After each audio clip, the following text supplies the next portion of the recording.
සුබ උදෑසනක් වේවා ඔබ සියලු දෙනාටම. අද අපි කතා කරන්න බලාපොරොත්තු වෙන මාතෘකාව වෙන්නේ ප්ලාස්ටික් අපද්‍රව්‍ය කළමනාකරණය. ලෝකයේ සෑම රටක් පාසාම තමන්ගේ රටේ අපද්‍රව්‍ය නිෂ්පාදනය අඩු කර ගැනීම සහ ඒ වෙනුවට වෙනත් විකල්ප සම්පත් භාවිතා කිරීම පිළිබඳ කතා කරන කාල පරිච්ඡේදයක්. ශ්‍රී ලංකාවේත් අපද්‍රව්‍ය කළමනාකරණයේදී ප්ලාස්ටික් අපද්‍රව්‍ය කළමනාකරණය පිළිබඳ විශේෂ අවධානයක් යොමු කරලා තියෙනවා. මොනවද එතකොට මේ ප්ලාස්ටික් කියලා කියන්නේ? ප්ලාස්ටික් කියන පදය අපි හැදුණු විදිහ බැලුවොත් ග්‍රීක භාෂාවේ ප්ලාස්ටිකෝස් යන වචනයෙන් බිඳිලා ආපු එකක් තමයි ප්ලාස්ටික් කියලා කියන්නේ. මේකේ අර්ථය වෙන්නේ බිඳී යාමකින් තොරව හැඩය වෙනස් කළ හැකිය යන්නයි. බිඳී යාමකින් තොරව හැඩය වෙනස් කරන්න පුළුවන්. ඔබ දන්නවා අපිට විවිධ අවශ්‍යතාවන් සඳහා අපි පාවිච්චි කරනවා මේ ප්ලාස්ටික් වර්ග. එතකොට බෝතල් වෙන්න පුළුවන්, බෑග්ස් වෙන්න පුළුවන්, විවිධ අවශ්‍යතාවන් සඳහා නම්‍යශීලීව භාවිතා කිරීම සඳහා ප්ලාස්ටික් අපි භාවිතා කරනවා. මේ ප්ලාස්ටික් නිෂ්පාදනය ප්‍රධාන කොටස් දෙකකින් අපිට හඳුනා ගන්න පුළුවන්. එකක් තමයි કૃත්‍රිම ප්ලාස්ටික්, අනිත් එක තමයි ජෛව පාදක ප්ලාස්ටික්. કૃත්‍රිම ප්ලාස්ටික් අපි නිෂ්පාදනය කරන්නේ බොරතෙල්, ස්වභාවික වායු හෝ ගල් අඟුරු වලින් ව්‍යුත්පන්න වන රසායනික සංයෝගයක් මගින් තමයි අපි કૃත්‍රිම ප්ලාස්ටික් හදන්නේ. නමුත් ජෛව පාදක ප්ලාස්ටික් අපි නිෂ්පාදනය කරන්නේ කාබෝහයිඩ්‍රේට්, එළවලු, මේද සහ තෙල් වැනි ජෛවීය සංඝටක යොදා ගනිමින් තමයි අපි මේ ප්ලාස්ටික් එක සකස් කරන්නේ. එතකොට මෙතෙන්දී මම පෙන්වන්න උත්සාහ කරනවා අපි බොරතෙල් වෙන් කිරීමේ ක්‍රියාවලියෙන් තමයි අපි ප්ලාස්ටික් නිර්මාණය කරන්නේ. કૃත්‍රිම ප්ලාස්ටික් ඔයගොල්ලන්ට පේනවා මේ වෙන් කිරීමේ ක්‍රියාවලියේ සාමාන්‍යයෙන් උෂ්ණත්වය සෙල්සියස් අංශක 60යි 80යි අතර නැෆ්තා කියලා අපි හඳුන්වන මේ රසායනික ද්‍රව්‍ය අපි වෙන් කර ගන්නවා. එතකොට ඒ වගේන් තමයි අපි ප්ලාස්ටික් නිෂ්පාදනය කරන්නේ. එතකොට මේ ඝන රසායනික ද්‍රව්‍යයෙන් අපි ප්ලාස්ටික් වර්ග 7ක් මේ වෙනකොට නිෂ්පාදනය කරගෙන තියෙනවා. එතකොට මේ ප්ලාස්ටික් වර්ග 7 ඔයගොල්ලන්ට පේනවා PET, PET, HDPE, PVC, LDEP, PP, PSN අද කියලා අපිට හඳුනා ගන්න පුළුවන්. එතකොට මේකේ මම පෙන්වුම් කරලා තියෙනවා ඒ ප්ලාස්ටික් වලින් මොනවද සකස් කරන්නේ. එතකොට ඒ සියල්ල අපි භාවිතා කරලා හදන වර්ග තමයි මෙතන ප්ලාස්ටික් වර්ග අපි හඳුනලා තියෙනවා. ප්ලාස්ටික් රෙක්සින් නේ, ෆයිබර් නූල් වගේ ඒවා, රෙදි, රබර්, ද්‍රාවක, ආලේපන, වර්ණක නේද? විවිධ භාණ්ඩ, පාරිභෝගික භාණ්ඩ අපි මෙහිදී නිෂ්පාදනය කරනවා. විශේෂම කාරණයම තමයි ලංකාවේ අපි ගත්තොත් ප්ලාස්ටික් වලින් සිදු කරනු ලබන පරිසර දූෂණය එහෙම නැත්නම් නිෂ්පාදන ප්‍රමාණයන් කොච්චරද කියලා එක අපි අවබෝධ කරගත්තොත් සාමාන්‍යයෙන් අපි කියනවා වාර්ෂික නිෂ්පාදනය 2024 වෙනකොට මෙට්‍රික් අපි ටොන් 2,49,000ක් නිෂ්පාදනය කරනවා. එතකොට අපි කියනවා per person එක් පුද්ගලයෙක් වාර්ෂිකව භාවිතා කරන පොලිතින් ප්‍රමාණය කිලෝග්‍රෑම් 6ක් වෙනවා. එතකොට ප්‍රතිචක්‍රීකරණය කරන ප්ලාස්ටික් ප්‍රමාණය 11%ක්. ලංකාවෙම තියෙන මේ ප්ලාස්ටික් පොලිතින් වලින් ප්‍රතිචක්‍රීකරණය කරන ප්‍රමාණය 11%ක්. එතකොට ඔයගොල්ලන්ට පේනවා ඇති කිසිම දෙයක් නොකර අපි බැහැර කරන පොලිතින් ප්‍රමාණය 89%ක්. එතකොට ප්‍රතිචක්‍රීකරණය 11%යි 89ක් අපි ප්‍රතිචක්‍රීකරණය කරන්නේ නැහැ. කුමන හෝ ක්‍රමයකට වාල දානවා, පොච්චනවා, එහෙම නැත්නම් එක තැන් වල දානවා.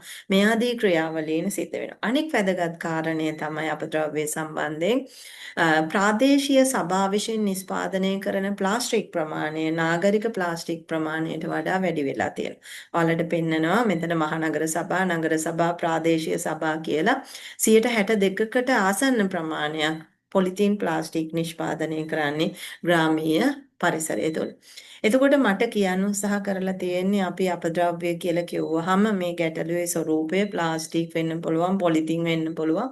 ඒක හරි විශාලයි. අපිට පේන්නේ බොටම් එක පේන්නේ නැහැ. අපිට টොප් එක විතරයි පේන්නේ. අපි ඒ නිසා හිතනවා ප්‍රශ්නේ අපිට එච්චර ගැටලු නැහැ, බැරෑරුම් නැහැ කියලා. නමුත් ඔබට මතක ඔබට පෙනෙන කාරණාවක් තමයි වේස්ට් එක අපිට හඳුනලා දෙන්න පුළුවන් මේක අයිස්බර්ග් එකක් වගේ. අයිස්බර්ග් එකක් වගේ. එතකොට ඒකේ පහළ කොටස අපිට පෙනෙන්නේ නෑ ඉහළ කොටස විතරයි පෙනෙන්නේ. එතකොට ඒ ගැටලුව විවිධ කොටස් වලට අපිට හඳුන ගන්න පුළුවන්. ඒක වෝටර් ජලයේදී ගෑස් වායුගෝලීය දූෂණය කිරීම, එහෙම නැත්නම් සමාජීය ත්‍රෙට් එකක් නිර්මාණය කිරීම, දුප්පත්කම නිර්මාණය කිරීම විවිධ ගැටලු වලට මේ ගැටලු හේතු වෙන්න පුළුවන්. එතකොට ඔබ දන්නවා ප්ලාස්ටික් කොහොමද නිෂ්පාදනය කරන්නේ සහ භාවිතා කරන්නේ කොහොමද කියලා අපි ගත්තොත් අපේ විවිධ අවශ්‍යතාවන් සඳහා අපි ප්ලාස්ටික් භාවිතා කරනවා. ඔබ දන්නවා උදේ හැරුණු වෙලාවේ ඉඳන් අපි ටූත් පේස්ට් එකක් අතට ගත්තොත්, බ්‍රෂ් එක අතට ගත්තොත් එතන ඉඳන් නිදියන්න යනකම් දක්වා අපි නෙට් එකක් පාවිච්චි කරනකොට මේ තරම් දුරට සියලුම නිෂ්පාදන අපේ රැඳිලා තියෙන්නේ ප්ලාස්ටික් පොලිතින් මත. ඒ නිසා මේක හරි විශාල ගැටලුවක්. ඒ ගැටලුව අපිට අවම කරගන්න නම් අපිට මොකද කරන්න ඕනේ? අපි මේ පිළිබඳ දැනුවත් වෙන්න ඕනේ. ඒ දැනුවත් වීම සඳහා විවිධ අවශ්‍යතාවන් අපිට තියෙනවා. මේ බලන්නකො මේ පොලිතින් අපද්‍රව්‍ය හා බැඳී ඇති පාරිසරික ගැටලු. ජලය දූෂණය වෙනවා, වායුගෝලීය දූෂණය වෙනවා, පස දූෂණය වෙනවා, සෞඛ්‍ය ප්‍රශ්න ඇති වෙනවා, සමාජ ආර්ථික ගැටලු නිර්මාණය වෙනවා. එතකොට ඔබ දැකලා ඇති මේ වගේ පෝස්ටර් තියෙනවා අපේ සාමාන්‍ය පරිසරයන් තුළ. ඒකට හේතුව මිනිස්සුන්ට මේක ලොකු ගැටලුවක් බවට පත් වෙලා තියෙනවා. මේ බලන්නකො අවිධිමත් බැහැර කිරීම නිසා ඇතිවෙන ගැටලු නේ. අපිට ජල දූෂණය සිද්ධ වෙනවා ප්ලාස්ටික් නිසා. අපිට දැනට තියෙන ලොකුම ප්‍රශ්නය තමයි මයික්‍රෝ ප්ලාස්ටික්. අපි අපද්‍රව්‍ය වෙන් අපි දැම්මහම ඒව කුඩා කුඩා කොටස් වලට බෙදිලා මේ ජලයේ එහෙම නැත්නම් පාංශු මේ වගේ මේ කොටස් තියෙනවා. මේවා අපේ ශරීරයට පවා සතුන්ගේ ශරීර වලට එකතු වෙනවා. එතකොට පිළිකා, හෝමෝන අසමානතා, සෛල විකෘති වීම වැනි ගැටලු ඇති වෙනවා. මේ තියෙන මයික්‍රෝ ප්ලාස්ටික් වලට එක උදාහරණයක් එහෙම නැත්නම් ඒ වගේ සාම්පල් එකක් මේ ෆොටෝස් ගහලා දාලා තියෙන ඔබට පේනවා අපේ ඇස් වලට නොපෙනෙන මට්ටමේ ඉතා කුඩා දේවල් අපේ ශරීරයට ඇතුල් වීමේ හැකියාවක් තියෙනවා. මේ ජලය දූෂණය වෙන හැටි, සතුන්ට බලපාන හැටි, ඒ ජලයේ ඉන සතුන් මරණයටපත් වෙනවනේ. අපි ගොඩාක් මේ වගේ දේවල් කරනවා. ඒ වගේම වායු දූෂණය සිද්ධ වෙනවා. අපි ඩයොක්සින් වර්ග, ෆියුරාන් නේද? එහෙම නැත්නම් හයිඩ්‍රෝකාබන් ඒ වගේම අර්ධ දහනය නිසා ඇතිවෙනා වූ වායුගෝලීය දූෂණ තත්වයන් පවා මේ පොලිතින් ප්ලාස්ටික් පිච්චුවාම ඇති වෙනවා. ඒ වගේම මේ තියෙන එවැනි රූප සටහන් කීපයක් ඔබ දන්නවා ජෛව විවිධත්වය විනාශ වෙනවා නේද? ඔයගොල්ලන් දන්නවා ජෛව විවිධත්වය යටතේ තියෙන අපේ අලියා කියන සතා අපේ ලංකාවේ තාම වැදගත් සතෙක්. ඒ වුණාට හැම රටකම මෙයාට හරි ආදරේ. නමුත් ලංකාවේ සාමාන්‍යයෙන් විවිධ ස්ථාන 20ක් 30ක් අතර ප්‍රමාණයක් කුණු දාන තැන්වල අලින් ඉන්නවා. එහෙම නැත්නම් ඒගොල්ලන්ගේ ආහාර බවට පත් කරගෙන තියෙනවා මේ කුණු. එතකොට ඒගොල්ලන් සාමාන්‍යයෙන් මේ ආහාරයට ගන්න අලි ප්‍රමාණය ගණනය කරලා තියෙනවා 500ක් විතර වෙනවා කියලා. එතකොට වාර්ෂිකව මිය යන ප්‍රමාණය 75ක් විතර වෙනවා. එතකොට විශාල ප්‍රමාණයක් විවිධ හේතුන් අපද්‍රව්‍ය හා සම්බන්ධ විවිධ හේතුන් නිසා ඒගොල්ලන් මරණයටපත් වෙනවා. මේ තියෙන්නේ එක විශ්වවිද්‍යාලයේ අපි ගත්තොත් වෛද්‍ය හා සත්ත්ව විද්‍යා විශ්වවිද්‍යාලයේ ශල්‍ය වෛද්‍යවරු තමිල්නාඩුවේ කරපු පර්යේෂණය.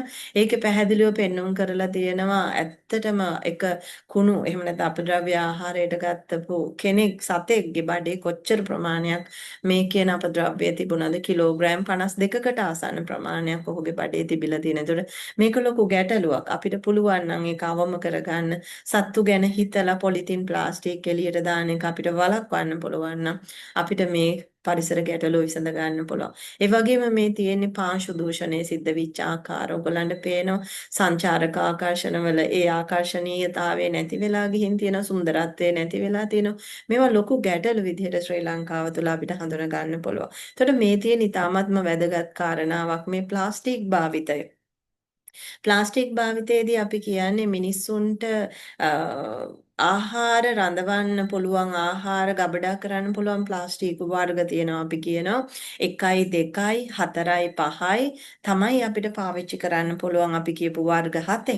නමුත් 3යි 6යි 7යි අපිට ආහාර පරිභෝජනය සඳහා භාවිතා කරන්න බෑ. උදාහරණයක් විදිහට මේකට අපි කියන්නේ ෆුඩ් ග්‍රේඩ් ප්ලාස්ටික්. එතකොට මේ ප්ලාස්ටික් වර්ගයේ හඳුන්වන රූප සටහන තමයි ඔයගොල්ලන් මේ තියෙන්නේ කොළ පාටින්. sorry කොළ පාටින් වයින් වීදුරුවයි ග්ලාස් එකයි වයින් ග්ලාස් එකයි ගෑරුප්පුවයි අපිට මේකේ පෙන්වුම් කරලා තියෙන්නේ මේක තියෙන ඕනෑම භාණ්ඩයක් අපිට ආහාර ගබඩා කිරීම සඳහා පාවිච්චි කරන්න පුළුවන්.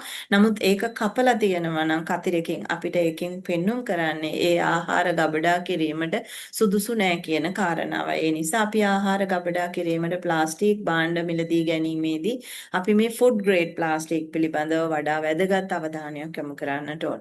එවැනි ඒ වගේ ආහාර ගබඩා නොකළොත් අපිට මාව ආශ්‍රිත රෝග, රෙස්පිරේටරි සිම්ප්ටොම්ස් නේද?